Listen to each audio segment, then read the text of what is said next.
آج کل جو نوجوان ہیں وہ مہر کے حوالے سے بڑی شکایت کر رہے ہیں، اور دوسرا جو اس میں ایلیمنٹ ہے کہ جو خاتون وغیرہ ہیں ان سے جہیز کی پراپر لسٹ بھیجی جاتی ہے کہ اگر جہیز میں یہ چیزیں آپ ہمیں دے دیں. اور میں تو جہیز دینے والوں کو کہوں گا کہ آپ اپنے دامادوں کو آلسی بنا رہے ہیں. آپ ان کے اندر خود یہ فینٹیسی پیدا کرنے کی کوشش کر رہے ہیں کہ بھائی آپ دیتے رہیں میں آرام کروں. تو اسامہ بھائی یہ اس کا کیا کرائٹیریا کیا ہونا چاہیے کہ کتنا مطلب مہر ہم کس طرح اس کا اسٹینڈرڈ کیا ہونا چاہیے؟ اب تو آج کل ہم نے دیکھا شادیوں کے اندر لکھ پڑھ کے نام پہ پتہ نہیں کیا کیا مانگ لیتے ہیں. وہ شرعن حرام ہے. اور ہمارے جیسے آئیڈل مومنین جس طرح آپ نے بولا ہے کوارے، تو ہمارے سسر مطلب کہ آج کل تو یہی ہوتا ہے کہ ہماری جو ہے بیویاں تو نہیں کر رہی ہوتی، ان کے ماں باپ ہی زیادہ کر رہے ہوتے ہیں، تو انہیں چاہیے کہ تھوڑا رحم کریں. ہم بھی آپ پہ رحم یہ کر رہے ہیں کہ ہم نہیں لے رہے کیونکہ ہمارا پورا معاشرہ لے رہا ہے. لیکن بات تھے کہ وہ بیوی کے ساتھ کہتے تھے کہ نہیں نرم آواز سے بات کرنا ہی بیوی کے ساتھ جو ہے وہ غلط ہے. آپ کی مردانگی پہ سوال اٹھتا ہے. مہر is actually a gift of a woman. اور یہ کس لیے اسلام نے اس عورت کو ریگارڈ کی ہے کہ مطلب دیکھیں فار ایگزامپل گفٹ تو دیتے ہیں نا، گورے بھی نہیں دیتے، ڈائمنڈ رنگ دیتے ہیں، ساری چیزیں دیتے ہیں. اللہ نے اس کو ثواب کا ذریعہ بنانے کے لیے اور انسان کے لیے اجر کا ذریعہ بنانے کے لیے اس کو گفٹ واجب کر دیا. تو اگر بندے کو کوئی پسند ہو اور وہ لوگ پھر زیادہ بھی کر رہے ہوں تو بندہ پھر کیا ہے، اس بیچ کا کیا راستہ ہے؟ بس یار یہ بہت دیر سے پسند کر رہا ہے، لگتا ہے کوئی پسند کا کھاتا کھلا ہوا ہے، کہیں رجسٹر پہ انٹری ہوئی ہوئی ہے.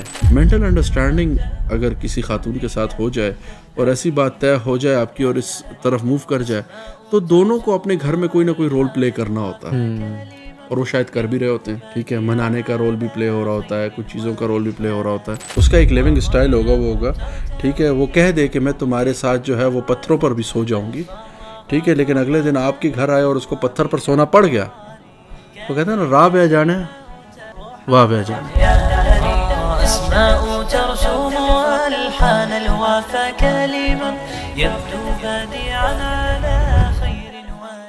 نوجوانوں، آپ نے جو کہا مہر کا میرے ذہن میں آ رہا تھا، مطلب آج کل جو نوجوان ہیں وہ مہر کے حوالے سے بڑی شکایت کر رہے ہیں، اور دوسرا جو اس میں ایلیمنٹ ہے کہ جو خاتون وغیرہ ہیں ان سے جہیز کی پراپر لسٹ بھیجی جاتی ہے کہ اگر جہیز میں یہ چیزیں آپ ہمیں دے دیں. پتہ نہیں ہم تو نہیں بھیجیں گے.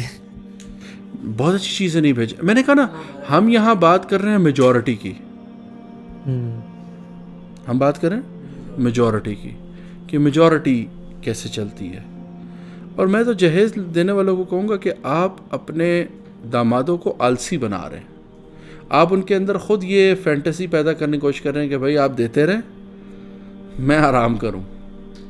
آپ اس کی جو ایک مردانہ ایلیمنٹ ہے، جو اس کے ایک میسکولن ایلیمنٹ ہے اس کے اندر کہ اس کا کام کرنا ہے، محنت کرنا ہے، کمانا ہے، آپ اس کو ختم کر رہے ہیں.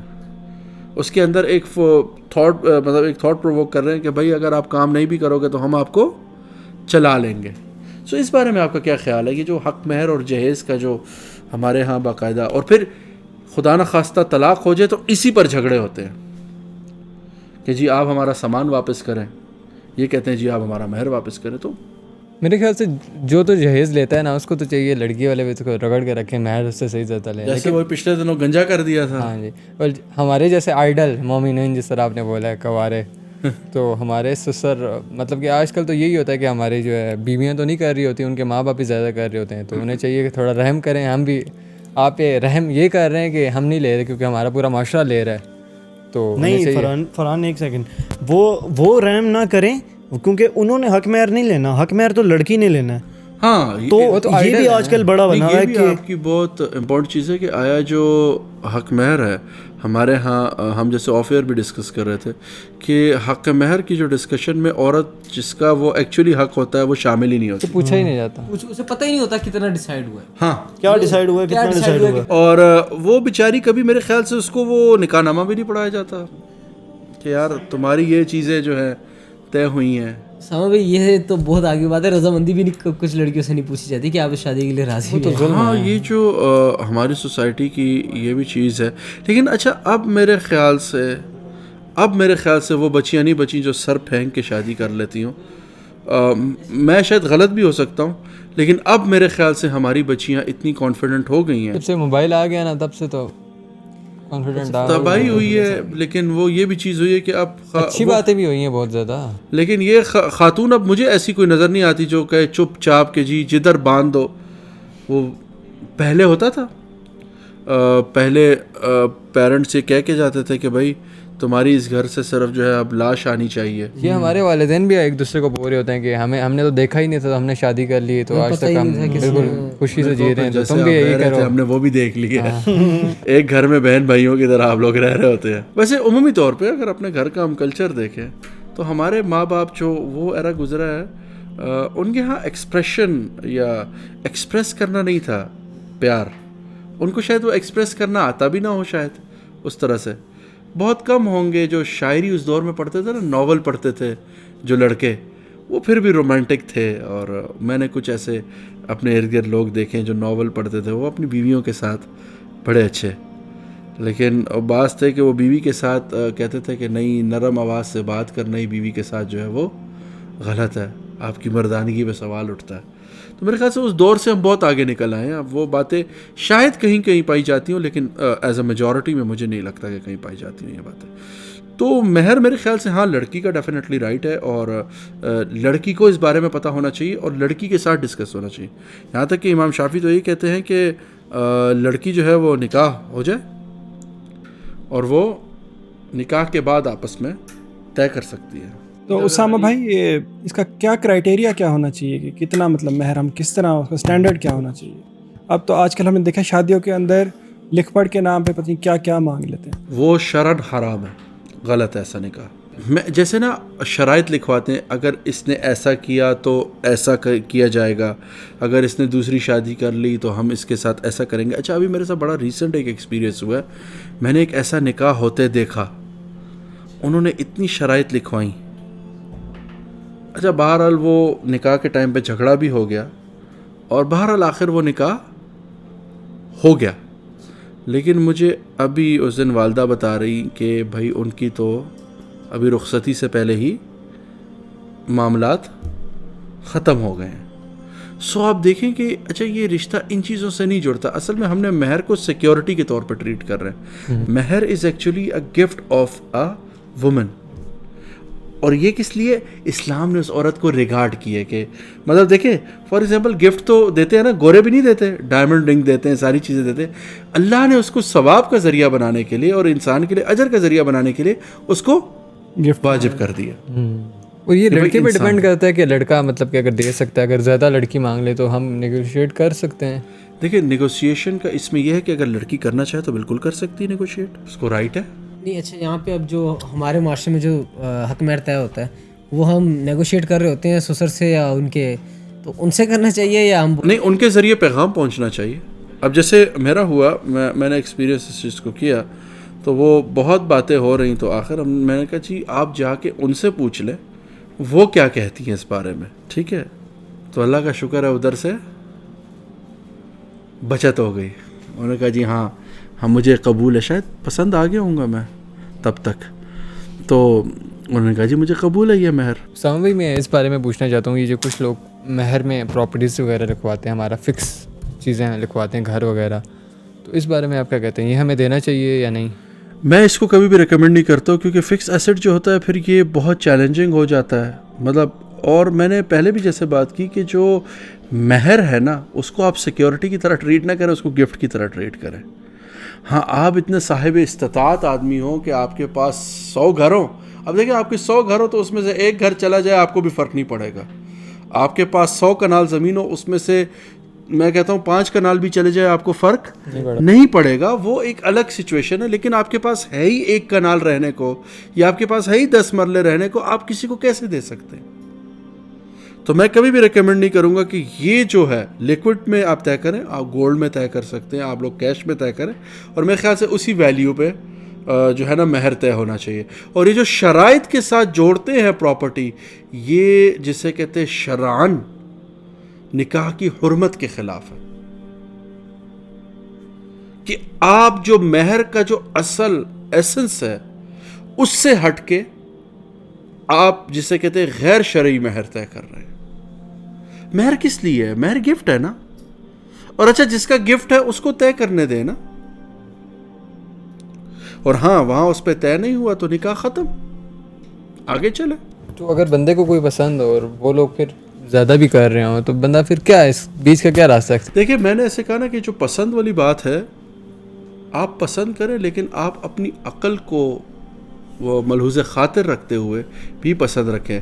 اگر کئی دفعہ جیسے کہتے ہیں نا پسند لے ڈوبتی ہے انسان کو, وہ کہتے ہیں نا وَيَوْمَ يَعُوضُ الظَّالِمُ عَلَىٰ يَدَيْهِ يَقُولُ يَا لَيْتَنِي اتَّخَذْتُ مَعَ الرَّسُولِ سَبِيلًا, ہائے کاش, اس دن مطلب بندے کی یہی ہائے ہوگی کاش میں رسول اللہ صلی اللہ علیہ وسلم کا رستہ نہ چھوڑتا. اور دوسرا یہی کہے گا یا ویلتیٰ لیتنی لم اتخذ فلانا خلیلا, ہائے کاش میں نے فلانے کو جو اپنا ساتھی نہ بنایا ہوتا, دوست نہ بنایا ہوتا. اگر لڑکی جو ہے اچھا ایسٹ ہے, ہمیں پتہ ہے اگر اچھا ایسٹ ہے, اور اگر اس کے ماں باپ بیچ میں آ رہے ہوں تو بندے کو کچھ نہ کچھ تو درمیان کا کرنا پڑے گا نا. اچھا میں کہتا ہوں ٹھیک ہے, ایسی سچویشن میں ہاں ماں باپ کو پر کرانا پڑے گا. پھر وہ مفتی طارق مسعود والا فارمولہ ہے کہ آپ دونوں طے کریں, کر لیں, لیکن کہیں بھی اس چیز سے نہیں نکلتی. لیکن میں اس چیز پہ کہوں گا, ویسے یار یہ بہت دیر سے پسند کر رہا ہے, لگتا ہے کوئی پسند کا کھاتہ کھلا ہوا ہے, کہیں رجسٹر پہ انٹری ہوئی ہوئی ہے. نہیں یار کوئی الگ کرائٹیریا کر رہا ہے نا, اس کی منگنی والا ہے, میرا پسند والا ہے, اس کا غیر پسند والا ہے, اس طرح سے ہمارا شادی والا. یہ دونوں تو تیار دلہے بنے بیٹھے ہیں. اچھا سو کٹ شارٹ کہ اگر ایسی سچویشن بھی بن جاتی ہے سو وہاں بھی آپ عقل کو ملحوظ خاطر رکھتے ہوئے سوچ سمجھ کے فیصلہ کریں, ٹھیک ہے, اور وہاں حکمت سے کام لیں جو آپ کو لگے کہ ٹھیک ہے. اور اللہ سے میں اس میں کوئی اسٹیٹک آپ کو آنسر نہیں دے سکوں گا کہ آپ یہ کریں. اگر میں ٹیکنیکلی کہوں تو آپ آج پریشرائز ہو رہے ہیں, شاید کل آپ کسی اور بات سے پریشرائز ہوں. یہ دونوں سائڈ پہ وائس ورسا ہے, مطلب فیمیل سائڈ کے ساتھ بھی ہوتا ہے کہ ایک دفعہ کوئی وہ لڑکے والوں کی غلط ڈیمانڈ مانگ لیتے, اب لڑکا غلط ڈیمانڈز لے کے ہی بیٹھ جاتا ہے. ایسا میں اس سائڈ سے بھی دیکھتا ہوں کہ فیمیلز والوں کی ایک دفعہ غلط مان لی جاتی ہے, وہ اپنی غلط منوائی جاتے ہیں. تو میرے خیال سے اس حوالے سے ایک کنٹرول وہ کر کے آپ اور عقل کو ملحوظ خاطر رکھتے ہوئے اپنی عقل کا استعمال کرتے ہوئے سوچیں اور حکمت کے ساتھ اس مسئلے کو حل کریں. دعا کریں, مطلب دعا تو مسٹ ہے نا. دعا تو میں نے کہا نا کہ وہ ہے وقال ربکم ادعونی استجب لکم, وہ جو نماز کے بعد پڑھتے ہیں اللہم لا مانع لما اعطیت, مطلب کوئی روک نہیں سکتا اگر آپ دینا چاہیں. بالکل. اور دوسرا ایسا ہے کہ جو آپ کے ساتھ بندہ چلنے والا ہے, میں یہ مانتا ہوں کہ جب یہ مینٹل انڈرسٹینڈنگ اگر کسی خاتون کے ساتھ ہو جائے اور ایسی بات طے ہو جائے آپ کی اور اس طرف موو کر جائے تو دونوں کو اپنے گھر میں کوئی نہ کوئی رول پلے کرنا ہوتا ہے, اور وہ شاید کر بھی رہے ہوتے ہیں, ٹھیک ہے, منانے کا رول بھی پلے ہو رہا ہوتا ہے, کچھ چیزوں کا رول بھی پلے ہو رہا ہوتا ہے. سو اس کو آپ میرے خیال سے چلے دیں, لیکن میں کہوں گا کسی پریشر میں نہ آئے. اگر وہ پریشر بن رہا ہے تو آپ دیکھیں پوری زندگی کہ آپ اس کو بیئر کر سکتے ہیں. ایکسپلین کر دیں آپ پریشر کو تھوڑا سا. دیکھیں اگر آج آپ سے ایک ڈیمانڈ رکھ دی جاتی ہے کہ اس کو پراپرٹی لکھ کے دیں, آج آپ نے پراپرٹی لکھ دی, اگلی دفعہ آپ آئے وہ کہے نہیں ہمارا دل کر رہا ہے آپ اس کا مہینے کا 1 لاکھ روپے خرچہ بھی لکھیں. اب آپ نے پراپرٹی لکھنے کی تو حامی بھر لی ہے, اب آپ 1 لاکھ روپے میں پھنسیں گے. سو ڈے بائی ڈے آپ کے لیے نئی ڈیمانڈس کریٹ ہوتی جائیں گی. اب کیسے ٹیکل کریں گے اس کو؟ پراپرٹی والا تو نہیں, اگر انہوں نے سونا پہلی بار ہی زیادہ رکھ لیا, مطلب کہ تھوڑا سا بندہ نیگوشیٹ کرے, پھر اس کے بعد تو نہیں ہوگا نا. اس کے بعد تو ہمارا جو ڈیلی روٹین میں چل رہا ہے اس کو اتنا ملے گا. ہمارا ہمیشہ ان لوگوں میں رشتہ کریں جو آپ جیسے ہیں. فائنینشلی کہہ رہے ہیں آپ؟ فائنینشلی بھی ڈیفینیٹلی. دیکھیں اگر آپ جا کے کسی سیٹھ صاحب کی بیٹی کے ساتھ کر رہے ہیں تو آپ اپنے لیے بھی مشکل کریٹ کر رہے ہیں. اس کا ایک لیونگ اسٹائل ہوگا, وہ ہوگا ٹھیک ہے, وہ کہہ دے کہ میں تمہارے ساتھ جو ہے وہ پتھروں پر بھی سو جاؤں گی, ٹھیک ہے, لیکن اگلے دن آپ کے گھر آئے اور اس کو پتھر پر سونا پڑ گیا, وہ کہتے ہیں نا راہ بہ جانے واہ بہ جانے. تو وہ جب چلتا ہے تو انسان کو پتہ چلتا ہے. شروع کے ایسے کلیمز کہیں بھی ہم سے غلطی سے ہو جاتے ہیں, لیکن تھوڑا سوچ سمجھ کے بڑوں کی بات کو سنتے ہوئے ہمیں یہ فیصلے کرنے چاہیے. تو میں یہ کہوں گا کہ اپنے جیسے لوگ دیکھیں اپنے ارد گرد, اور وہ بھی نامنل جو ایک مڈل انکم کلاس کا ہوگا اس کی ایکسپیکٹیشن بھی مڈل انکم کلاس کی ہوگی آپ سے. لیکن ہاں جب آپ اپر انکم کلاس میں جائیں گے تو اس کی ایکسپیکٹیشن بھی آپ سے وہی ہوگی کہ جو میں کر رہا ہوں آپ وہ کریں. اس میں دیکھیں کہ وہ آپ سے کچھ بھی نہ کرے, وہ اتنی ڈیمانڈ رکھ دے کہ یار میں آپ 600 لوگوں کی بارات لے کے آئیں. صرف بارات لے جانا بھی ایک ایکسپینس ہے میرے بھائی. اب میں ایک بچہ جانتا ہوں جس نے یہ پنگا لے لیا, لو میرج تھی, دور دراز شادی کر لی. اب اس لڑکی نے ایک شرط رکھ دی کہ تم اگر لینڈ کروزر نہیں لاؤ گے تو میں تو تمہارے ساتھ نہیں جاؤں گی. مل جاتی ہے ویسے رینٹ پہ مل گئی نا, لیکن رینٹ ہے, پھر اس کا فیول لگائیں تو نہ کر کے ایک بندہ جس کی انکم 80,000 ہے وہ ایک دن کا جو ہے 2 لاکھ روپے کہاں سے ارینج کرے گا. سو میرے خیال سے ہمیشہ یہ جو چیزیں ہوتی ہیں ان کو بڑا سوچ سمجھ کے, عقل و دانائی کے ساتھ, اور ہاں بزرگوں سے اور بڑوں سے مشورہ لازمی کر کے. ہم ان بڑوں کو بہت چھوٹا اور وہ لیتے ہیں, لیکن ایسا نہیں ہے. ان بڑوں کا مشورہ کبھی, میں نے بھی شاید اپنے ٹائم پہ کئی دفعہ ایسی غلطی کرنے والا تھا. اگر میں کہوں تو اپنے جب میں نے خود لو میرج کا ایک ڈیسیجن لیا ہوا تھا اور میں کچھ ایسی غلطیوں میں بہکا جا رہا تھا, تو شکر ہے ایک مومنٹ آیا, میں نے وہ ایک اپنے والدہ کی بات سن لی تو میری پوری زندگی ٹھیک رہ گئی. اور آج میں اس ڈیسیجن پہ اپنے, مطلب کئی دفعہ ہوتا ہے کہ یار وہ غلط تھا جو میں کرنے جا رہا تھا اور اللہ نے مجھے بچا لیا.